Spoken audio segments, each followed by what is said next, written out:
اعوذ باللہ من الشیطان الرجیم بسم اللہ الرحمن الرحیم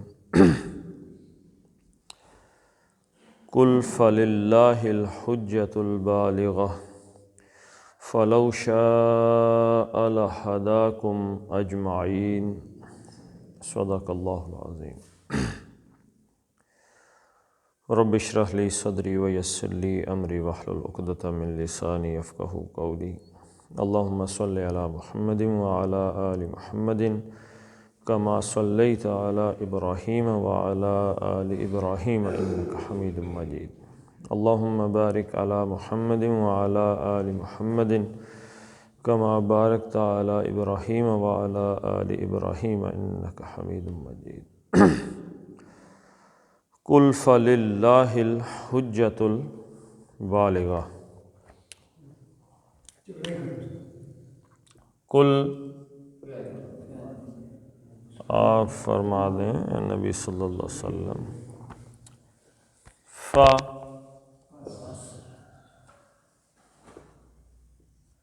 لام ذیلی کے لیے، اللہ اللہ کے لیے۔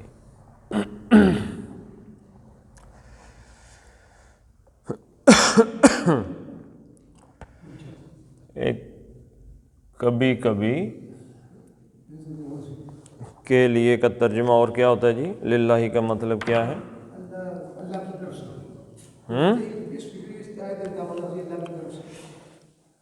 للہ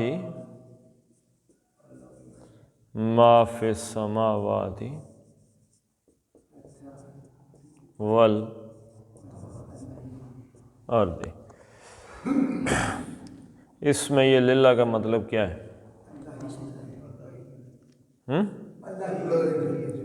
کے لیے تو ہو گیا نا، یہ اور کیا ترجمہ اس کا ہے؟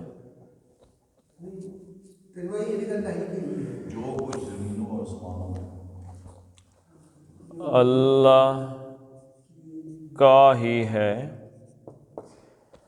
جو کچھ ہے زمینوں میں اور آسمانوں میں۔ اللہ کا ہے، اللہ کے لیے ہے، اللہ کا ہے، دونوں معنی ہے اس کے۔ ٹھیک ہے جی۔ فللہ پس اللہ کا ہے یا اللہ کی ہے۔ کیا چیز ہے جی اللہ کی؟ الحجۃ البالغۃ، یعنی اللہ کی نسبت جو ہے، اللہ کی بات جو ہے اس کے حوالے سے یہاں پہ اور یہ بات کیوں؟ اس سے اوپر کیا آیت کا حصہ تھا؟ ان تتبعون الا الظن، وہ کس چیز کو فالو کر رہے ہیں؟ ظن کو، وہ ظن کو فالو کر رہے ہیں۔ اور دوسری بات کیا تھی؟ تخرصون، تکے بندیاں، یعنی ظن میں کس چیز کا فقدان ہے؟ حقیقت کا۔ ظن میں حقیقت کا فقدان، جس کو حقیقت کا علم نہیں ہے وہ گمان پہ چلا جاتا ہے۔ حقیقت کے مقابلے میں دوسری چیز کیا ہے؟ گمان۔ اور تخرصون میں علم کا فقدان ہے، یعنی ان کو نہیں پتہ، علم نہیں ہے کہ اس درخت میں 100 دانے ہیں یا 50 ہیں یا 500 ہیں یا 1000 ہیں، بس اپنے اندازے سے کہہ رہے ہیں جی کہ 400-500 دانا ہے، ٹلا تکے بندی۔ اس کے مقابلے میں پس اللہ کے لیے ہے الحجۃ،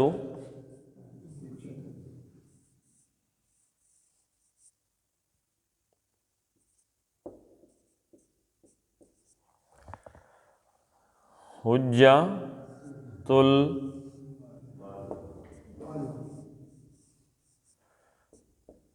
البالغہ۔ تو ایک تو یہ دونوں شکلیں مل کے بن گئی مرکبیں توصیفی، صفت موصوف، موصوف اور صفت مل گئی آپس میں. الحجت البالغہ، الف لام الف لام، واحد واحد،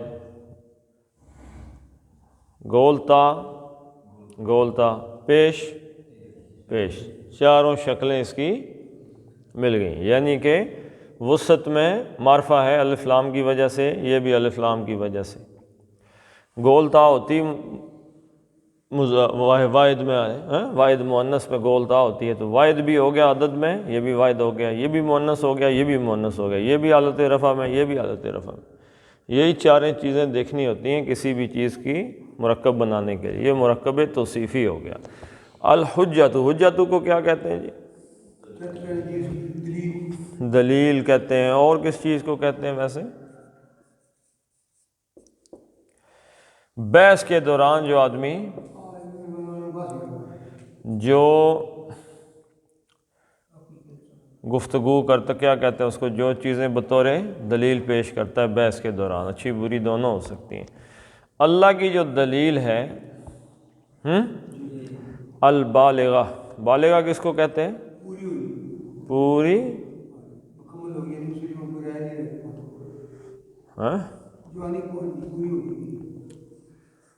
بلغہ وہ پہنچا.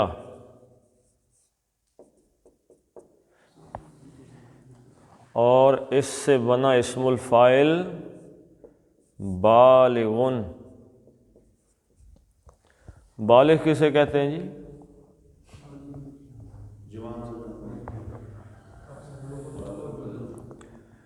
بالغ کا مطلب ہوتا ہے پہنچنے والا، پہنچنے یعنی ایک حد تک. بلوغت کہتے ہیں جو بندہ اپنی حد تک، کس چیز کی حد تک؟ جوانی کی حد تک پہنچ جاتا ہے. اور اب اس کا مؤنث بنانا ہے بالغن کا، تو بالغہ تند، گول تے لگا دیں گے، بالغہ تند. مؤنث بنانے کا آسان ترین طریقہ کیا ہے جی؟ اس آخری حرف کو زبر دے کر گول تے لگا دو، اس کے اوپر جو پچھلے کی علامت تھی وہ آگے دیکھو، یہ پھر ایک دفعہ میں سمجھا دیتا ہوں.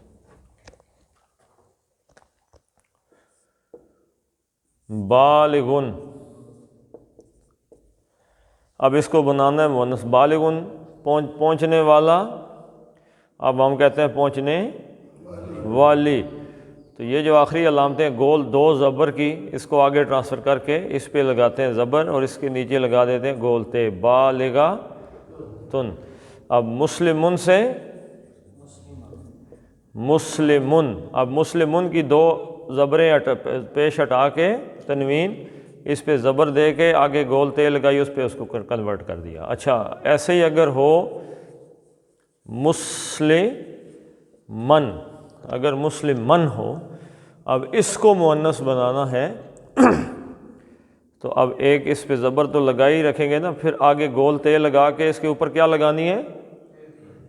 پیش کیسے لگانی ہے؟ مسلمن سے تو مسلمتن نہیں بن سکتا، اس سے بنے گا مسلمہ تن، دو زبریں لگ. مسلم من ہو تو کیا بن جائے گا؟ مسلمہ تن. یہ یاد رکھیں آپ. تو بالغہ حد کو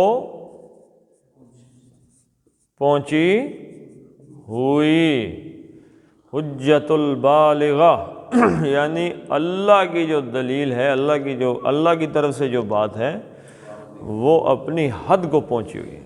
یعنی جو اس کے حقیقت، علم، برہان، دلیل، جو بھی اس کی کوئی صورت ہو سکتی ہے، وہ اپنی انتہا کو ہے.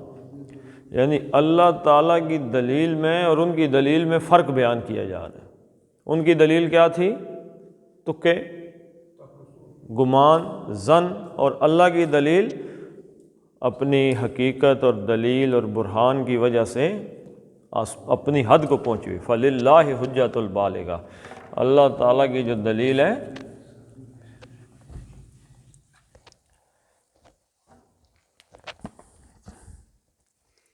فَلَوْ شَاءَ لَهَدَاكُمْ أَجْمَعِينَ، اچھا یہاں پہ ایک آپ نے غور کرنا ہے جی، تھوڑا سا فرق رہ گیا ہے۔ کافروں نے کہا کہ لو شاء اللہ ما اشرکنا، اگر اللہ چاہتا تو ہم شرک نہ کرتے۔ اب دیکھیں اللہ کیا کہہ رہا ہے، وَلَوْ شَاءَ پس یہ بھی حرف عطف ہے، یعنی کہ پچھلی بات کو اگلی سے جدا کریں۔ لو اگر، لو کون سا اگر ہے جی؟ فعل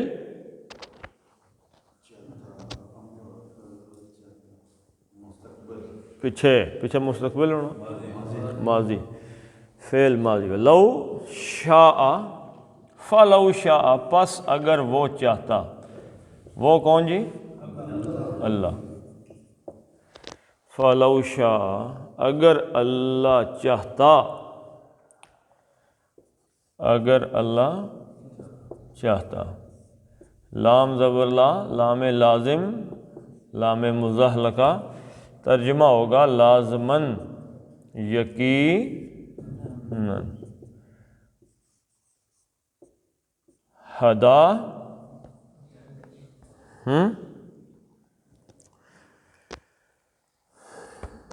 لہداکم،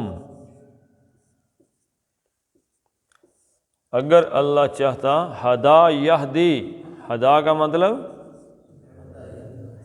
اس نے ہدایت دی، یہدی وہ ہدایت دیتا ہے، ہدا فعل ماضی، اس نے ہدایت دی، لہداکم، لو لگ گیا اس وجہ سے ترجمے میں وڈ ہیو کا استعمال انگریزی میں، وڈ ہیو، لہداکم یقیناً لازماً وہ ہدایت دیتا، ہدایت دیتا فعل، وہ فاعل، اور فعل کے ساتھ ضمیر جڑ کے آ گئی ہے، کیا بن گئی جی؟ مفعول، تم کو۔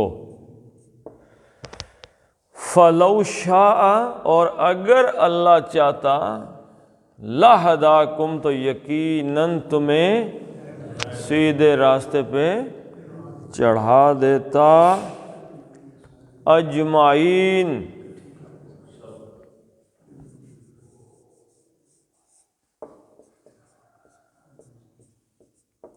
اجمعین، اینا نا مطلب اینا جمع کی علامت ہے، اجمع، اجمعو، اکبرو، اللہ اکبرو، تو یہ اجمعو سب سے زیادہ جمع، اجمعین تم سب کو، اجمعین، ہداکم اجمعین تم سب کو، اجمعین سارے کے سارے، سب جمع ہو گئے اس میں، اجمعین۔ صحابہ کرام کے لیے ہم کیا کہتے ہیں؟ رضوان اللہ علیہم اجمعین۔ یہ کیوں اجمعین کہتے ہیں جی؟ یاد رکھیں جی، اجمعین ہم اس لیے کہتے ہیں کہ اہل سنت کا یہ عقیدہ ہے کہ جس بندے نے بھی حضور صلی اللہ علیہ وسلم کے ہاتھ پہ اسلام قبول کیا، آپ کا زمانہ پایا، وہ صحابی ہوا، اس سے اللہ راضی، ہر ایک سے اللہ راضی ہو۔ اگر ایک صحابی کے بارے میں بھی دل میں نیت میں اس کی نیت پہ شک، اللہ کے رسول صلی اللہ علیہ وسلم نے فرمایا الصحابہ کلہم عدول، کلہم عدول، سارے کے سارے نیت کے صاف، نیت بری نہیں ہے۔ باقی گناہوں سے دیکھیں، انبیاء کے بارے میں ہمارا عقیدہ کیا ہے کہ انبیاء کیا ہیں؟ معصوم ہیں۔ انبیاء کیا ہیں جی؟ معصوم کسے کہتے ہیں؟ گناہ سے پاک۔ انبیاء گناہ سے پاک، گناہ اللہ تعالیٰ ان کو گناہ نہیں کرنے دیتا۔ صحابہ کے بارے میں کیا عقیدہ ہے؟ نہیں، ایک لفظ میں نا، ایک لفظ میں وہ کہتے ہیں انبیاء کرام معصوم ہیں اور صحابہ محفوظ ہیں۔ انبیاء معصوم ہیں اور صحابہ محفوظ ہیں۔ محفوظ سے کیا مطلب؟ اللہ اور اللہ کے رسول صلی اللہ علیہ وسلم کی حفاظت میں۔ اگر کوئی گڑبڑ ہو جاتی ہے صحابہ سے، اگر کہیں پہ کوئی گڑبڑ ہو جاتی تو اسی وقت یا اللہ کی طرف سے اصلاح آ جاتی ہے یا حضور صلی اللہ علیہ وسلم کی طرف سے اصلاح آ جاتی ہے۔ تو اللہ تعالیٰ صحابہ کو کسی غلطی پر رہنے ہی نہیں دیتا، انبیاء تو کسی غلطی پر جاتے ہی نہیں۔ فرق سمجھ رہے ہیں آپ؟ انبیاء سے کوئی غلطی ہوتی ہی نہیں، صحابہ سے اگر غلطی ہو جائے تو اللہ تعالیٰ صحابہ کو اس غلطی پہ زیادہ دیر رہنے نہیں دیتا۔ یہ محفوظ کا تصور ہے۔ تو اس لیے جب ہم کہتے ہیں رضوان اللہ علیہم کہ اللہ تعالیٰ کی رضا مندی ہے اجمعین، سب کے سب پر۔ منافق جو تھے ان کو بھی اللہ کے رسول صلی اللہ علیہ وسلم نے ما سوائے چند کے ظاہر نہیں کیا۔ جب اللہ کے رسول نے ظاہر نہیں کیا، اللہ نے ظاہر نہیں کیا، تو ہمیں آج اتنے سالوں کے بعد اللہ کے فضل سے کہاں سے طاقت مل گئی ہے کہ ہم اپنے پاس سے منافق کے فتوے دینا شروع ہو گئے؟ اس نے کلمہ ڈر کے پڑھا تھا تو اس نے مجبور ہو کے پڑھا تھا۔ یہ بات اپنے ذہن میں رکھیں۔ اور ایک بہت بڑی بات جو دیکھیں، صحابہ کی عصمت کا، عزت کا دروازہ ہے حضرت امیر معاویہ رضی اللہ تعالیٰ۔ جو اس دروازے کو توڑتا ہے نا، پھر اس کا آخری ہاتھ کس کے گلے پہ پڑتا ہے؟ جا کے حضرت ابو بکر رضی اللہ تعالیٰ عنہ گلے پہ۔ یہاں جو ہمارے ایک جوان صاحب آئے ہوئے تھے، آج نہیں آئے ہوئے، تو آغاز میں وہ ویسی باتیں کرتے تھے حضرت معاویہ کے بارے میں، پھر ایک وقت آیا کہ وہ یہ کہنے لگے جی کہ حضرت ابو بکر رضی اللہ تعالیٰ عنہ خلیفہ کے حقدار نہیں تھے۔ ٹھیک ہے، ایسی باتیں شروع ہو گئی، کیونکہ حضرت معاویہ دروازہ ہے رضی اللہ تعالیٰ عنہ۔ اور کچھ لوگوں کے دماغ میں جیسے حضرت عمر رضی اللہ تعالیٰ عنہ کے بارے میں غلط باتیں بٹھائی جاتی ہیں، جیسے جی کہ نماز میں الصلاۃ خیر من النوم کا اضافہ جی حضرت عمر نے کیا ہے۔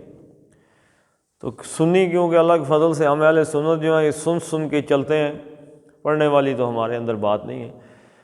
حدیث میں، بخاری شریف کی حدیث میں موجود ہے کہ ایک بچے تھے صحابی حضرت ابو محذورہ رضی اللہ تعالیٰ عنہ، حضور صلی اللہ علیہ وسلم نے ان کو اذان سکھائی اور حضور نے فرمایا کہ فجر کی نماز میں یہ الفاظ زیادہ کہو، الصلاۃ خیر من النوم۔ تو کس نے یہ الفاظ داخل کیے ہیں اس اذان میں؟ خود حضور صلی اللہ علیہ وسلم نے۔ اور تراویحیں جو ہم پڑھتے ہیں یہ بیسیکلی سب سے پہلے کس نے پڑھائی ہیں؟ ہاں جی، اب ہر بندے کے دماغ میں چڑھایا ہوا یہ حضرت عمر نے تراویحیں شروع کی۔ حضور صلی اللہ علیہ وسلم تراویحیں نہ پڑھتے تو حضرت عمر اپنے پاس سے تراویحیں نکال لیتے۔ حضور صلی اللہ علیہ وسلم نے تراویح پڑھائی ہے، اس وجہ سے آپ کی سنت موجود تھی جس کو حضرت عمر رضی اللہ تعالیٰ عنہ نے آگے ایک جماعت کے نیچے کر دیا اس کو بس۔ تو صحابہ کے بارے میں الٹی سیدھی باتیں۔ ایسے ہی حضرت معاویہ کے بارے میں جی اسلام جب مکہ فتح ہوا تو اس کے بعد اسلام قبول کیا۔ تو یہ ایک جھوٹ ہے جو پھیلایا جاتا ہے، تو اہل سنت کا کیونکہ ہے ہی نہیں ہے کوئی پڑھنے لکھنے کے بارے میں کوئی۔ تو یاد رکھیں کہ 7 ہجری کو مکہ کس ہجری کو فتح ہوا ہے؟ 8 کو مکہ 8 ہجری میں فتح ہوا ہے۔ 7 ہجری میں حضور صلی اللہ علیہ وسلم نے عمرۃ القضاء ادا کیا ہے۔ وہ جو 6 ہجری میں آپ عمرہ ادا کرنے جا رہے تھے اور رستے میں مکے والوں سے ہوئی اور صلح حدیبیہ ہو گئی تھی 6 ہجری میں۔ 6 میں صلح حدیبیہ ہوئی ہے تو انہوں نے کہا جی اگلے سال آ کے آپ عمرہ کریں۔ اس سے اگلے سال حضور صلی اللہ علیہ وسلم عمرہ کرنے گئے، مکے والے تو گئے نا جی، نکل کے مکہ چھوڑ کے پہاڑوں پہ چڑھ گئے۔ جب حضور صلی اللہ علیہ وسلم اپنے مناسک حج ادا کر چکے تو بال کٹوانے تھے، تو حضور صلی اللہ علیہ وسلم نے فرمایا کہ معاویہ کو بلاؤ، میرے بال وہ کاٹے گا۔ تو حضرت معاویہ رضی اللہ تعالیٰ عنہ 7 ہجری میں اسلام قبول کر چکے تھے، 8 ہجری میں مکہ فتح ہوا ہے۔ اور حضرت معاویہ کی وہ شان ہے کہ کوئی بندہ آپ کو بتائے گا نہیں، آپ تاریخ کی، حدیث کی، سنت کی، سیرت کی تمام کتابیں کھول کے دیکھیں۔ حضرت معاویہ رضی اللہ جوان نہیں تھے، ایک جملہ حضرت معاویہ رضی اللہ تعالیٰ عنہ کا کہ حضور صلی اللہ علیہ وسلم کے خلاف بولا ہو، ایک جنگ جس میں کوئی بندہ دکھا دے، غزوہ بدر، غزوہ احد، غزوہ خندق، جس میں حضرت معاویہ شریک ہوئے ہوں، وہ پہلے دن سے ان کے دلوں میں ایمان آئے ہوئے لوگ تھے، یہ بڑے بلند پایا لوگ ہیں، لیکن غلطی کیا حضرت عمر سے ہو گئی ہے جی ان کے نظر میں، کہ حضرت عمر اور حضرت معاویہ رضی اللہ تعالیٰ عنہ کے دور میں فارس کی سلطنت بھی گئی، ایران کسرا جو تھا وہ بھی برباد ہوا، اور ہرقل روم عیسائی بھی گئے، تو بس اب ان کے دلوں میں جو آگ لگی ہوئی تھی انہوں نے بجھانی تو تھی نہ، تو ایسی جھوٹ گڑھ کے تو ہمارے سامنے رکھ دیا۔ تو صحابہ کے بارے میں یاد رکھیں، یہ جو بک کرتے رہتے ہیں ہر وقت صحابہ کے خلاف، ان کی باتوں میں کوئی حقیقت نہیں ہے، جھوٹی روایتوں کو لے کے، تاریخی روایتوں کو لے کے ویسے صحابہ بھی چڑھائی کر دی۔ تو صحابہ کرام کو اللہ تعالیٰ نے محفوظ رکھا ہے، کیوں؟ جن لوگوں کو اللہ نے اپنے رسول کی صحبت کے لیے چنا ہے وہ عام لوگ نہیں ہیں۔ اچھا جی، تو لو شاء، اور اگر اللہ چاہتا لہداکم اجمعین، اچھا اس میں جو بات رہ گئی تھی، وہ کہہ رہے ہیں کہ اگر اللہ چاہتا تو ہم شرک نہ کرتے، اللہ کہتا ہے اگر اللہ چاہتا تو ان کو سیدھے چڑھائی پہ چڑھا دیتا۔ مطلب کیا ہے اس کا؟ وہ کہتے ہیں کہ اگر اللہ چاہتا تو ہم بن جاتے، اگر اللہ چاہتا تو ہم برائی نہ کرتے۔ اللہ کہتا ہے کہ اگر وہ اللہ چاہتا تو وہ نیکی ہی کرتے۔ ان دونوں آیتوں سے کیا پتہ چلا جی؟ کہ اللہ تعالیٰ نہ کسی کو برائی سے زبردستی روکتا ہے، نہ کسی کو نیکی پہ زبردستی چڑھاتا ہے۔ آپ نماز پڑھنے کے لیے آئے ہیں تو اللہ تعالیٰ آپ کو زبردستی لے کے نہیں آیا، اور اگر کوئی بندہ حرام کھا رہا ہے تو اللہ تعالیٰ اس کو زبردستی حرام نہیں کھلوا رہا، یا اگر کوئی بندہ گناہ کر رہا ہے تو وہ گناہ اللہ کو زبردستی نہیں اس پہ گناہ کر رہا مسلط، کہ کل بندہ اللہ سے کہہ دے کہ تم نے لکھا ہوا تھا میرے بارے میں تو میں مجبور ہوں۔ مجبور جبریہ نہ بنے۔ جبریہ کیا کہتے تھے جی؟ اللہ تعالیٰ کا جبر تقدیر، ہم تو اللہ کے سامنے مجبور ہیں، اللہ نے لکھا ہوا کہ آج یہ جائے گا، فلاں یہ ہوگا، وہ ہوگا، یہ ہوگا، وہ ہوگا، تو ہم کیا کریں؟ تو یاد رکھیں، اس میں کل میں نے جو آپ سے وہ 3 باتیں کہی تھیں، نیت کا، توبہ کا، اور ایک اور چیز کیا بتائی تھی، ان چیزوں کو اپنے ذہن میں رکھیں۔ اچھا جی، اعوذ باللہ من الشیطان الرجیم۔ آج کوئی بندہ ویسے جی اس دن شمشاد صاحب کی بات بڑی اچھی تھی، کوئی پڑھنا چاہتا ہے ویسے اپنی طرف سے ہی اس آیت کو جو میں نے پڑھی آج، کوئی ایک جانا ہمت کر سی پڑھو جی۔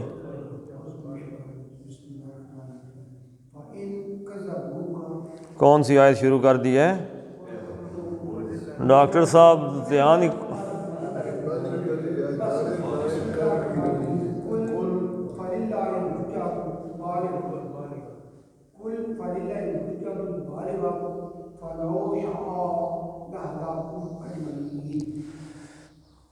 اور کوئی جی؟ قل فللہ الحجۃ البالغہ ولو شاء لہداکم اجمعین۔ ٹھیک ہے، دیکھیں اس میں کون کون سی چیزیں ہیں۔ کل کا کاف موٹا ہے، فللہ، اللہ کا لام پتلا ہے کیونکہ اللہ کے لام کے پیچھے للہ کی زیر ہے، للہ الحل، ہاں سینے سے نکالنا ہے، حجہ، حجہ جیم 2 ہیں، حجۃ البالغہ، بالغہ پہ رکنا چاہیں تو بہتر ہے رک جائیں۔ فلو شاء، کتنی حرکتیں ہیں جی؟ 5۔ شاء لہدا، ہا سینے سے، لہداکم، اج جیم کلکلے کا ہے، اجمعین، اجمعین۔ اب اس کو پڑھ لیتے ہیں جی۔ قل فللہ، فللہ الحجۃ البالغہ،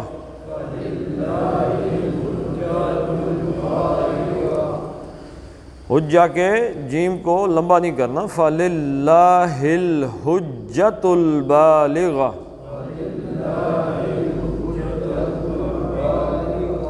فلو شاء لہداکم اجمعین۔